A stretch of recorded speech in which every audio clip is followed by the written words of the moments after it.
capture, mettez ça sur votre page. Il était blessé au stade. 3 buts à 1. Il était au stade. Les mangeurs l'attaquaient. Chers internautes, bienvenue dans ce premier numéro de Coulisses-CAN, ce programme qui revient sur les faits marquants de la CAN. Le Cameroun et la Côte d'Ivoire se charrient après chaque match depuis le début de la CAN 2023. Pour les Ivoiriens, remporter la coupe ne compte pas tant que les Camerounais sont éliminés, même son de cloche chez les Camerounais. Pour rappel, du point de vue économique, le Cameroun est la locomotive de la CEMAC, tout comme en Afrique de l'Ouest, la Côte d'Ivoire fait figure de pionnier dans l'UEMOA. Est-ce de là que vient leur rivalité? Avant de vous raconter l'histoire du clash des deux pays, prenez une seconde pour vous abonner sur notre compte et n'oubliez surtout pas d'activer la cloche de notification.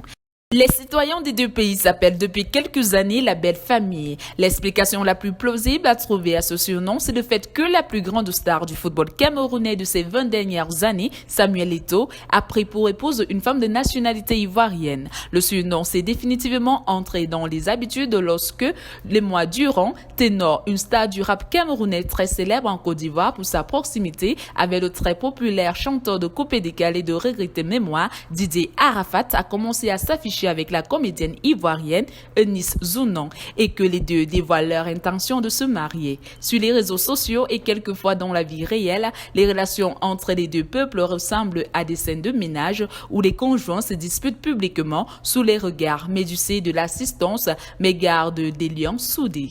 L'une des illustrations de cette relation tumultueuse, c'est la présence ivoirienne lors de la dernière Coupe d'Afrique des Nations abritée par le Cameroun en janvier 2022.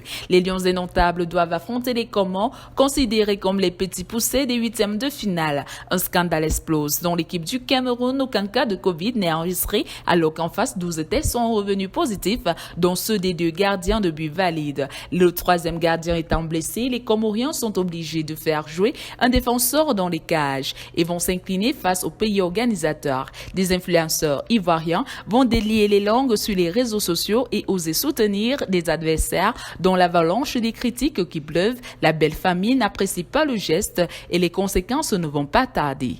Quelques jours avant le match de huitième de finale qui oppose la Côte d'Ivoire au pharaon d'Égypte, sous l'instigation de leurs influenceurs, les Camerounais s'adonnent à cœur joie à l'apprentissage de l'hymne national égyptien.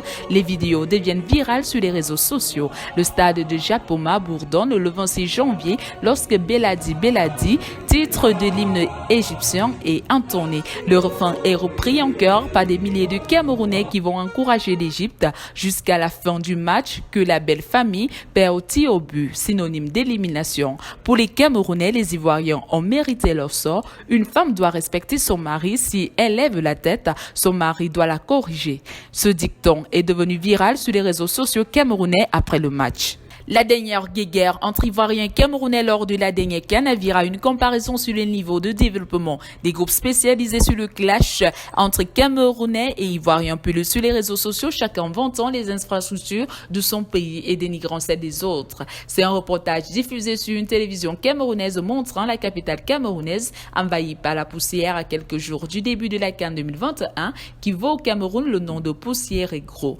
Village de la Poussière emboilé, une langue parlée dont le centre de la Côte d'Ivoire, donné par certains clasheurs ivoiriens. Ceux-ci donnant plutôt l'image d'un pays développé où foisonnent ponts et autoroutes, alors que leurs collègues clasheurs camerounais recherchent des quartiers désœuvrés de la capitale économique Abidjan pour répondre à la belle famille. On va dire qu'il n'y a pas la poussière ici à Abidjan, c'est où ici? C'est à ça. C'est pas Abidjan, c'est quand même Cocody. Poussière, c'est nous maintenant. Et moi, je croyais qu'il n'y avait pas de poussière ici.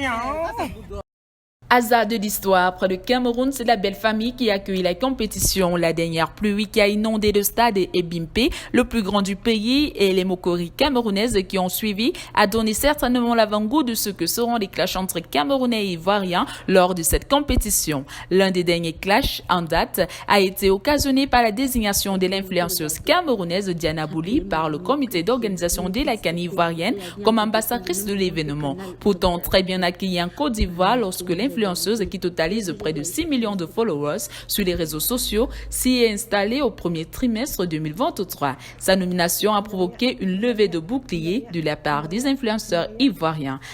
Le principal enjeu cette année semble être de ne pas être éliminé avant l'autre. Le premier à sortir de la compétition subira les moqueries de l'autre.